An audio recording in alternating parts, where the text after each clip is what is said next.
Заштитни оддела за шумски пожари, чизми, летна опрема, прскалки, ракавици против пожарни црева и моторна пила добија пожарникарите од општина Старо Нагоричане. Надлежните се надеваат дека значително ќе се подобри работењето. Ова опрема е од огромно значење за територијална противпожарна единица Старо Нагоричане, бидејќи ние како нова единица во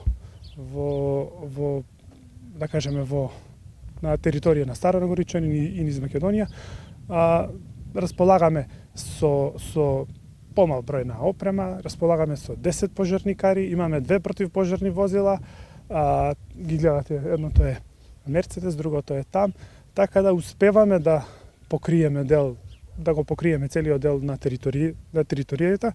Секако ќе нагласам дека имаме, доколку се јави потреба, имаме подршка од територијалната противпожарна единица Куманово и соседната Ранковци.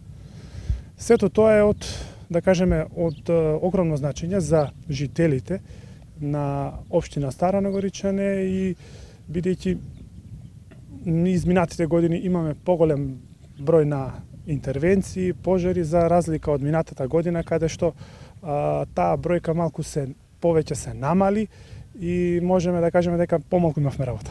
Минатата во однос на претходните години беше релативно стабилна, со помал број на пожари, во однос на годината кога имаше шумски пожари во поголем обем. Според податоците на пожарникарите, во 2022 година имало 48 интервенции. На отворен простор се случиле 35 пожари на шума, стрништа, депонии, шути отпад, 6 интервенции на објекти и помошни објекти, 4 интервенции од елементарни непогоди, пред се од удар на гром и противпожарната единица интервенирала и на 3 сообраќајни незгоди. Релативно стабилна, имаме интервенции, но не се, да кажеме, од големи размери или некои што предизвикале некоја посериозна материјална штета. Па мислам дека веќе е крената свеста кај граѓаните, бидејќи од предланските, како што беше во Кокино, големите шумски пожари, мислам дека народот малку повеќе има разбирање за тие работи, да не се пали на отворен простор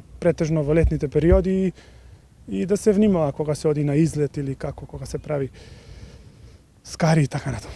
Покрај опрема во рамки на проектот, набавка на опрема и изработка на техничка документација за потребите на општина Старо Нагоричане, набавени се и садови за смет. Проектот, нагласуваат од општината, е потпишан помеѓу Бирото за регионален развој при Министерството за локална самоуправа и општина Старо Нагоричане. Во рамките на проектот набавени се и доставени 30 метални контејнери за комунален отпад, како и 100 канти за отпад за потребите на општина Старо Нагоричане.